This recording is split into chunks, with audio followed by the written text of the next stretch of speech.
Bismillahirrahmanirrahim. Assalamualaikum warahmatullahi wabarakatuh. Yang terhormat kepada Bapak Beni Nur Miftahul Ulum selaku dosen pembimbing mata kuliah aspek hukum zakat dan wakaf di Indonesia.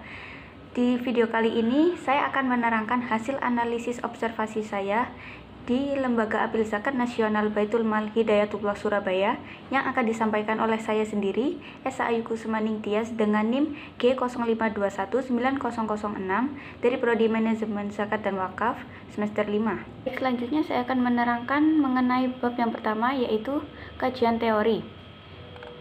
Dari kajian teori ini mengenai pembahasan yang pertama, gambaran umum tentang zakat, yang kedua regulasi zakat, yang ketiga syarat amil zakat, yang keempat organisasi pengelola zakat, yang kelima hubungan antara hukum Islam dan hukum nasional, yang keenam perizinan lembaga zakat, yang ketujuh perda zakat di Indonesia.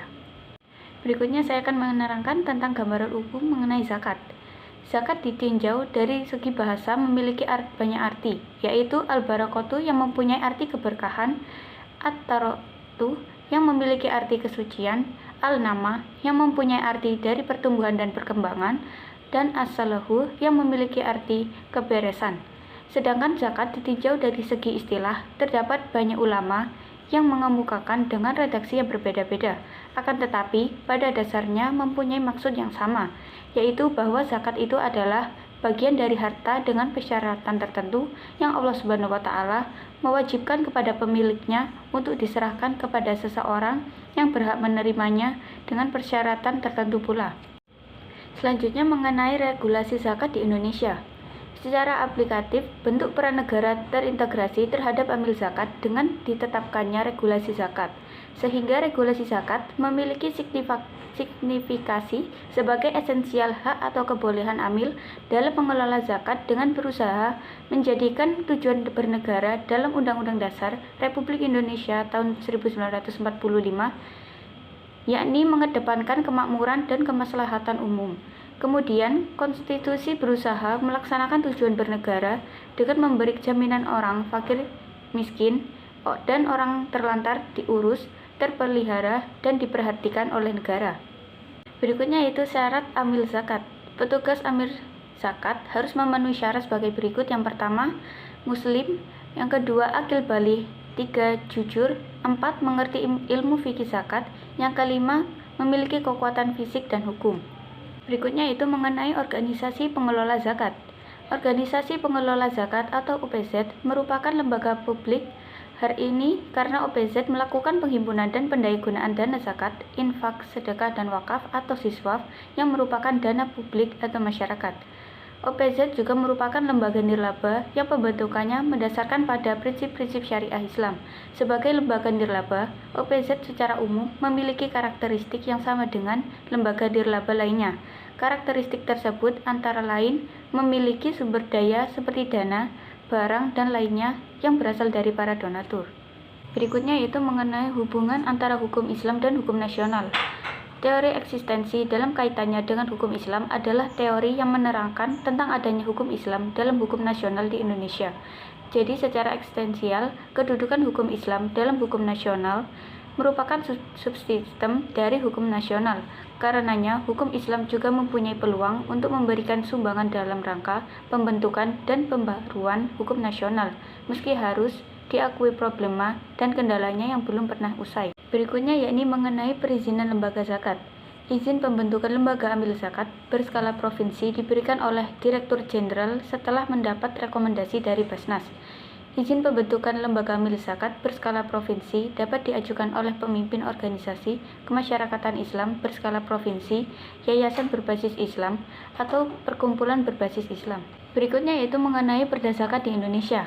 Jika dilihat dari materi muatan, perda zakat bukan dalam rangka penyelenggaraan, otonomi daerah, dan tugas pembantuan, karena substansi yang diatur dalam perda zakat merupakan urusan agama dan merupakan urusan pemerintahan absolut. Urusan pemerintahan absolut merupakan urusan pemerintahan yang sepenuhnya menjadi kewenangan pemerintah pusat. Jika dikaitkan dengan peraturan perundang-undangan yang lebih tinggi yang mengatur zakat, yaitu Undang-Undang Nomor 23 Tahun 2011, Peraturan Perundang-undangan Nomor 14 Tahun 2014, ataupun berbagai Perbasnas serta peraturan kebijakan mengenai zakat yaitu Inpres nomor 3 tahun 2014 dan Perdirjen Pajak nomor 33 tahun 2010, dan tidak ada satu pasal pun mendelegasikan kewenangan pengaturan zakat kepada pemerintahan daerah, sehingga pemerintah daerah tidak berwenang untuk membentuk perda zakat dan tidak mengatur dalam perda apalagi dalam perkada sebagai dasar hukum untuk mengumpulkan dan mengelola zakat. Pada bab kedua kali ini yaitu mengenai hasil dan pembahasan. Dari pembahasan tersebut meliputi yang pertama, profil singkat Baitul Mal Hidayatullah, yang kedua, kiprah Baitul Mal Hidayatullah Surabaya, yang ketiga, hukum antara hukum Islam dan hukum nasional, yang keempat, regulasi zakat, yang kelima, organisasi pengelola zakat di Baitul Mal Hidayatullah Surabaya, yang keenam, perizinan lembaga zakat Baitul Mal Hidayatullah, yang ketujuh, syarat ambil zakat Baitul Mal Hidayatullah, yang kedelapan, perda zakat di Indonesia. Berikutnya saya akan menjelaskan sejarah singkat mengenai Baitul Mal Hidayatullah.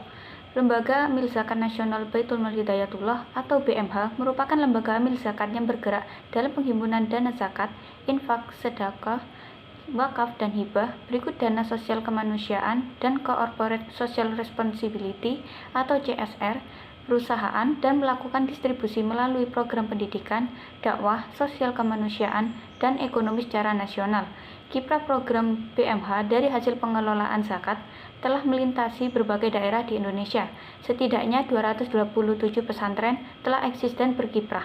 5.213 dai tangguh telah menyebar Syantero Nusantara. Ribuan keluarga duafa telah terberdayakan dan mandiri. Ribuan anak usia sekolah mendapatkan pendidikan yang layak. Lembaga Amil Zakat Nasional Baitul Mal Hidayatullah memiliki visi dan misi, yaitu visinya menjadikan lembaga amil zakat yang terdepan dan terpercaya dalam memberikan pelayanan kepada umat. Misinya meningkatkan kesadaran umat untuk peduli terhadap sesama dan mengangkat kaum lemah atau duafa dari kebodohan dan kemiskinan menuju kemuliaan dan kesejahteraan, menyebarkan syiar Islam dalam mewujudkan peradaban Islam. Lasnas Baitul Mal Hidayatullah Kantor Perwakilan Jawa Timur adalah salah satu lembaga sosial yang beralokasi di Jalan Raya Mulyosari nomor 398 Surabaya. Adapun letak geografi gedung BMH sebagai berikut. Yang pertama, sebelah utara berdekatan dengan Asrama Bhinneka Tunggal Ika dan SD Islam Al-Azhar 11 Surabaya. Dan kedua, sebelah selatan berdekatan dengan perumahan Wisma Permai dan kampus ITS Sukolilo. Yang ketiga, sebelah barat berdekatan dengan perumahan Wisma Permai. Sebelah timur berdekatan dengan perumahan Pakuan City. Berikutnya yaitu mengenai program pendayagunaan Lasnas Baitul Mal Hidayatullah. Yang pertama yaitu ada bidang dakwah. Program dengan menempatkan juru dakwah tanpa batas waktu tertentu di medan dakwah sebagai agent of change di masyarakat pedalaman, terpencil, dan kepulauan terluar agar bebas dari kebodohan dan kemiskinan menuju kemuliaan dan kesejahteraan. Fungsi dan peran dari sebagai pendidik, pemberdaya, pengajar, pembimbing, dan motivator di tengah-tengah masyarakat. Yang kedua ada bidang sosial dan ekonomi.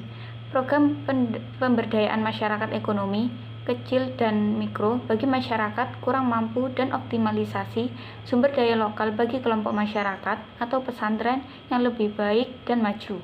Yang ketiga yakni dari bidang kesehatan. Di bidang kesehatan, BMH telah mendirikan beberapa poliklinik duafa, mobil klinik pengobatan gratis, khitan massal, dan penyuluhan kesehatan ke daerah-daerah rawan penyakit dengan program Sidak Sehat. Yang keempat ada bidang solidaritas kemanusiaan. BMH telah bekerja sama dengan SAR Hidayatullah dalam hal memberikan bantuan langsung ke daerah lokasi bencana secara nasional, baik dalam bentuk pengiriman relawan maupun bantuan sembako, hingga membantu pemulihan mental penduduk korban bencana atau trauma healing. Yang kelima ada bidang pendidikan. Dalam bidang pendidikan, BMH memiliki beberapa program di antaranya pelatihan guru, santunan guru, sekolah asuh, peningkatan kualitas guru dan pengelola sekolah, serta menyediakan sekolah gratis kepada duafa sebagai upaya meningkatkan kualitas pendidikan. Berikutnya itu mengenai kiprah Baitul Mal Hidayatullah Surabaya. Yang pertama yaitu ada pengiriman dai. Pengiriman dai adalah salah satu program syiar Islam yang dilakukan oleh Baitul Mal Hidayatullah dengan jumlah 5.213 dai. Yang kedua ada terwujudnya sekolah tinggi. Salah satu program Baitul Mal Hidayatullah adalah membangun sekolah tinggi yang alumninya nanti bisa menjadi lulusan yang bisa membantu perekonomian keluarganya dan mencetak lulusan yang bisa bekerja di tempat yang sesuai dengan spesifikasi keilmuannya. Yang ketiga yaitu ada program paket umroh dengan memberangkatkan 24 dai terbaik menjadi program khusus Baitul Mal Hidayatullah sebagai bentuk apresiasi dan reward pada dai terbaik. Yang keempat ada persediaan air bersih sebagai bentuk kepedulian Baitul Mal Hidayatullah terhadap masyarakat yang memerlukan air bersih, maka Baitul Mal Hidayatullah menyediakan sarana air bersih. Yang kelima yaitu penyediaan alat transportasi, penyaluran hibah dan wakaf motor yang diberikan pada dai sebagai penumpang terhadap kegiatan yang sudah diamanahkan oleh Baitul Mal Hidayatullah. Berikutnya yaitu mengenai hubungan antara hukum Islam dan hukum nasional di lembaga amil zakat Baitul Mal Hidayatullah. Dalam saat ini, untuk bermasalahan mengenai zakat di Indonesia itu merujuk pada Al-Quran dan As-Sunnah karena itu adalah sebagai sumber hukum yang utama. Adapun hukum-hukum yang diterapkan dalam hal ini adalah hal-hal yang tidak ada kaitannya dengan hukum pencatatan dan sebagainya. Maka itu disesuaikan dengan peraturan pemerintah. Di lembaga Baitul Mal Hidayatullah saat ini tidak ada kendala dalam penerapan hukum Islam atau hukum nasional. Lembaga tetap menerapkan sesuai dengan kriterianya seperti dana, pencatatan dana yang masuk disesuaikan dengan akadnya. Kemudian mengenai penyalurannya disesuaikan dengan program. Berikutnya mengenai regulasi zakat di lembaga amil zakat Baitul Mal Hidayatullah. Setiap regulasi di lembaga zakat, terutama di BMH ini, diwajibkan memberikan laporan secara transparan dan akuntabel. Kemudian memberikan pelaporan yang transparan pada masyarakat. Jadi mengenai perolehan itu dilaporkan kepada audit internal atau eksternal, audit syariah maupun audit keuangan, bahkan audit manajemen. Selanjutnya yaitu mengenai organisasi pengelolaan zakat di Baitul Mal Hidayatullah Surabaya. Adapun strategi yang digunakan oleh pihak Baitul Mal Hidayatullah yaitu sebagai berikut. Yang pertama secara offline. Fundraising dana offline Baitul Mal Hidayatullah merupakan salah satu strategi yang digunakan oleh Baitul Mal Hidayatullah Surabaya. Hal ini bermula dari keterbatasan alat komunikasi yang bisa menyambung program Baitul Mal Hidayatullah dengan masyarakat sehingga strategi offline ini sangat efektif dan efisien. Yang kedua yaitu secara online, melakukan perencanaan dan pengembangan strategi digital dan komunikasi dalam pencapaian target penghimpunan dan meningkatnya branding BMH pada masyarakat adalah salah satu strategi penghimpunan dana zakat yang dilakukan oleh Baitul Mal Hidayatullah Surabaya. Strategi yang digunakan di masa pandemi COVID-19 pada Baitul Mal Hidayatullah Surabaya yaitu dengan menggunakan digital karena sudah memasuki era digital. Maka dari itu kita harus mengikuti era digital yang saat ini berkembang. Untuk masalah pendistribusiannya, maka akan disesuaikan dengan akad atau programnya. Dari strategi digital tersebut, donatur menjadi lebih aman. Karena di situasi seperti ini, dilarang untuk melakukan secara kontak langsung dengan para donatur. Selanjutnya, mengenai perizinan Lembaga Baitul Mal Hidayatullah Surabaya. Lembaga zakat harus memiliki dana donatur senilai 50 miliar.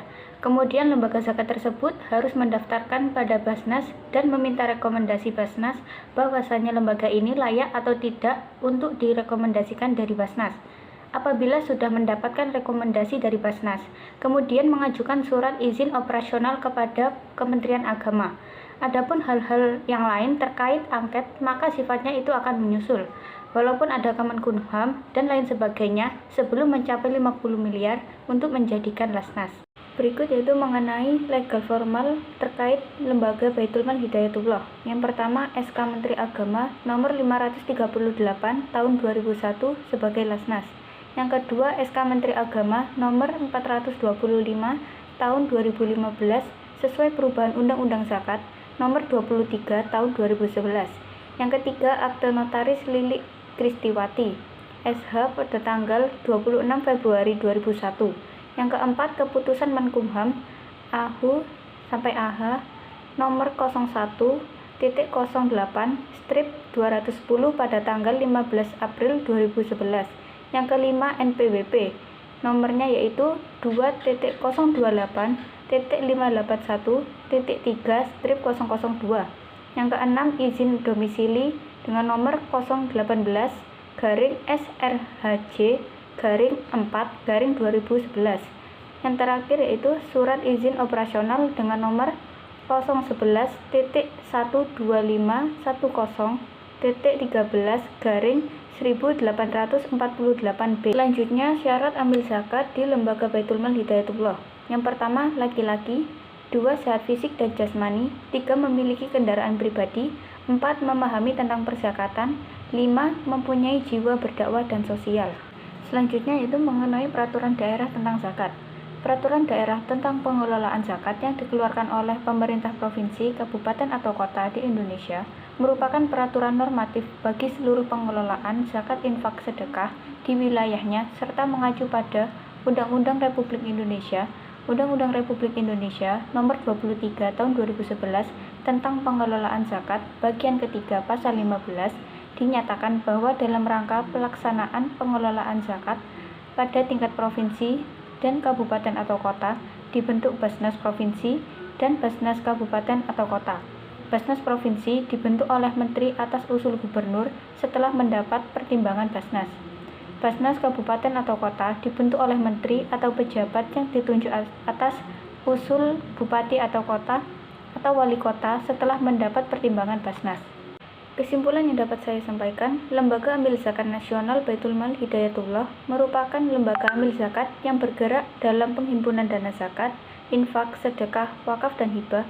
Berikut dana sosial, kemanusiaan, dan corporate social responsibility atau CSR perusahaan, dan melakukan distribusi melalui program pendidikan, dakwah sosial kemanusiaan, dan ekonomi secara nasional. Di Lembaga Baitul Mal Hidayatullah saat ini tidak ada kendala dalam penerapan hukum Islam atau nasional. Lembaga tetap menerapkan sesuai dengan kriterianya seperti dana, pencatatan dana yang masuk sesuai dengan akadnya. Kemudian mengenai penyalurannya disesuaikan dengan program.